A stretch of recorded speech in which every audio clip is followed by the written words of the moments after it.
Então vamos às pistas para saber se você possui ou não essa vocação mística e filosófica, uma necessidade atual para a igreja contemporânea do âmbito da pós-modernidade. Uma resposta ao relativismo, essas questões do secularismo, do pluralismo. Nós temos hoje uma espiritualidade secular, né? E ao mesmo tempo uma espiritualidade que se caracteriza por um não monoteísmo, né? Mas nós vamos entender isso conforme forem se sucedendo os conceitos. Primeiro ponto, o interesse estrutural pela teologia. O primeiro sinal que gostaríamos de destacar é o interesse profundo e insuperável pela teologia. A espiritualidade cristã e a filosofia cristã são, acima de tudo, caminhos teológicos e estão mais relacionados à teologia do que possa parecer à primeira vista. É imprescindível que esse interesse seja estrutural e profundo, e que seja algo que realmente dê sentido à sua própria caminhada com Deus. Porém, apenas esse interesse, isoladamente, não basta e tampouco será suficiente.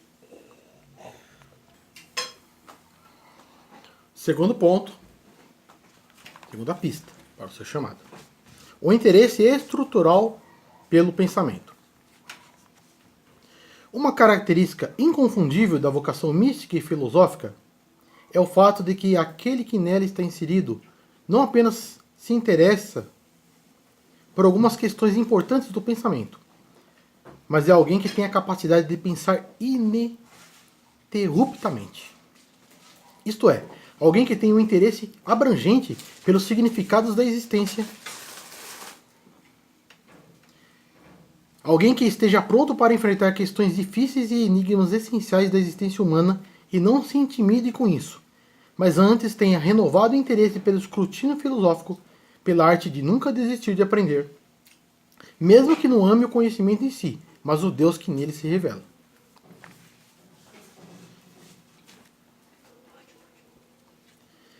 Que seja, além disso, alguém que não enfrente questões difíceis de forma simplista, exaltando o maniqueísmo e o dualismo que aniquilam as relações e os rótulos fáceis e os estereótipos desgastados que destroem o pensamento, mas antes tem a sagacidade natural e necessária de enfrentar questões difíceis, como as da teologia, com criatividade, ortodoxia, equilíbrio, precisão, clareza de raciocínio, destruindo contradições, clareando princípios, defendendo conceitos, ou defendendo a doutrina, né? Estando apto a aprender e a ensinar, e a servir a igreja na arte da escrita e da estruturação do pensamento. A arte da escrita ela é muito importante também. Não é apenas a questão da eloquência, da retórica, né?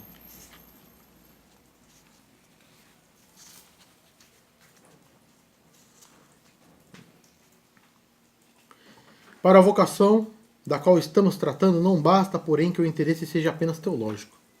É estritamente necessário que o interesse pelo pensamento seja vasto e alcance também outras áreas do conhecimento, da arte, da história, da cultura, das ciências naturais e das ciências humanas, mesmo em questões que não estejam diretamente relacionadas à Bíblia.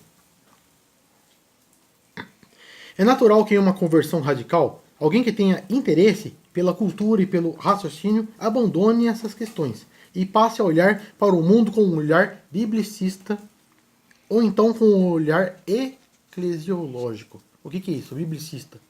Se não estiver na Bíblia, eu não acredito. O que é o olhar eclesiológico? O interesse é apenas da igreja. De maneira que todo o conhecimento humano passe a ser contemplado como algo supérfluo e pouco importante para o chamado.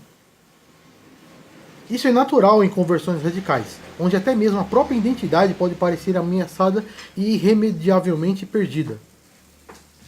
Quando isso ocorre, porém, o vocacionado será posteriormente direcionado por Deus a engajar-se naquilo para o qual foi criado, isto é, a vocação espiritual futura, estará necessariamente relacionada à vocação natural passada. Sempre será assim. Ao sermos criados, Deus nos projetou com talentos necessários, com dons, pendores e inclinações. Isto é, a vocação está diretamente e necessariamente ligada à identidade, àquilo que somos no âmbito mais profundo. A essência que jamais será negada, mesmo que sejamos destruídos no meio do processo, pois toda vocação radical leva, em um primeiro momento, à destruição da identidade.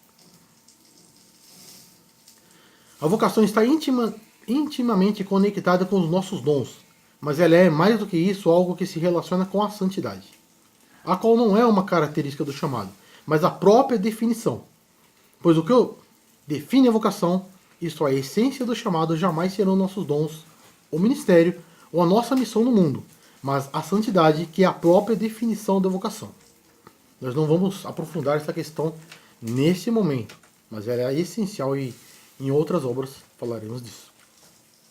Para a vocação mística e filosófica, é extremamente necessário que o cristão ame o pensamento, servindo Jesus com todo o seu entendimento, conforme as palavras de Jesus.